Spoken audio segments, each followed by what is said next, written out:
Just to go back and touch on that last slide there, I did have a chance to find the handout on that.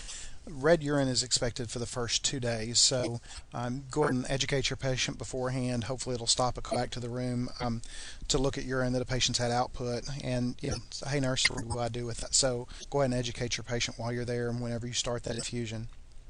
Tamoxifen is an anti-estrogen drug. It's a helper to other chemos, so typically it's not going to be used simply by itself. Side effects are not as uncomfortable with tamoxifen. It can cause gastric irritation and nausea and vomiting. Basically, tamoxifen binds with estrogen, and this reduces the DNA synthesis and the estrogen response. It's an adjunctive therapy to breast cancer. It delays reoccurrence.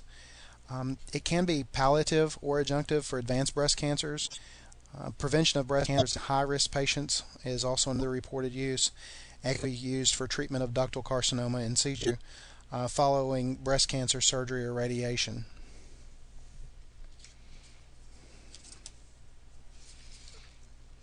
Taxol is a plant alkaloid. Comes from a very specific plant, the specific eubark. It's used for breast and ovarian and liver cancer. It is IV infusion, and it has to be done in special tubing and with a glass container. So you won't want to infuse this drug with normal tubing that you find on your unit. You'll want to make sure that the tubing is approved for chemotherapy use with this particular drug. Close monitoring is essential. We want to make sure that our patients don't have a reaction to this. Hypersensitivity usually presents during the first hour of treatment. Taxol interferes with normal cellular microtubule function, and we talked about what that was, why that's necessary earlier. It's required for interphase and mitosis. Causes death of rapidly replicating cells. Imagine that. It's used for advanced ovarian cancer, non-small cell lung cancer, may be curative in that actual population. Metastatic breast cancer is another use, and also for node-positive breast cancer when given with doxorubicin. Can also be used for Kaposi sarcoma, which you will learn about with your HIV patients much later in the course over in critical care.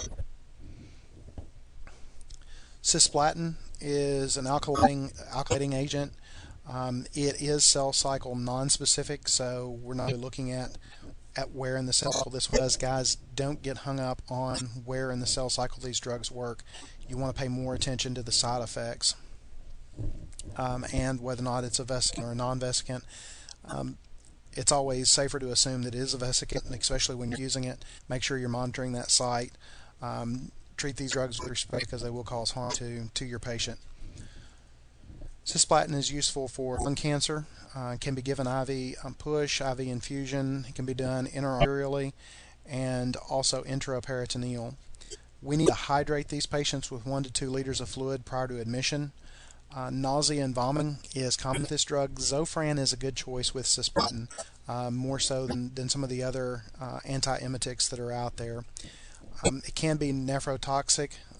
We need to make sure that we've got good hydration. We may need Lasix or mannitol if our patient's going into fluid volume overload, so we need to keep an eye on that. We monitor the BUN and creatinine. Remember, the BUN is a dirtier indicator of renal function than the creatinine, but you definitely want to look at both. Have hyperuricemia with this particular drug, and it can be ototoxic. Patients sometimes report loss of taste with this drug. You want to prehydrate before giving again. Then we can diagnose them with either mannitols. We need accurate ins and outs, and we need to make sure that they're within 100 mils of each other. We need to make sure our patient has at least 100 mils an hour out. So they're a little different than our normal patient population. If they're not having 100 mils of output an hour, we need to take action. Like I said, we need to be monitoring that BUN and creatinine. And just so you know, hyperuricemia is gout, and we'll look at some drugs to take care of that a little bit later. Some more side effects of cisplatin can have mild bone marrow suppression, neurotoxicity. We talked about the loss of taste. Infusion time may be anywhere from 24 hours. So once you hook your patient up to this infusion, it's going to take a little bit. So a summary of all of these drugs, some of the general side effects that we're aware of with all of bone marrow suppression: anemia, neutropenia, thrombocytopenia, constipation and diarrhea, depression and fatigue, hair loss, infection, loss of appetite, nausea and vomiting, sexual problems. In men, the sperm cells affected result in temporary or permanent infertility. Women, they may notice that the menstrual periods become irregular or stop while undergoing chemo. Women are also more likely to get vaginal infections and may experience menopausal-like symptoms. They may experience some hot flashes. Also keep in mind with these drugs, stomatitis, and you definitely need to know that disease process.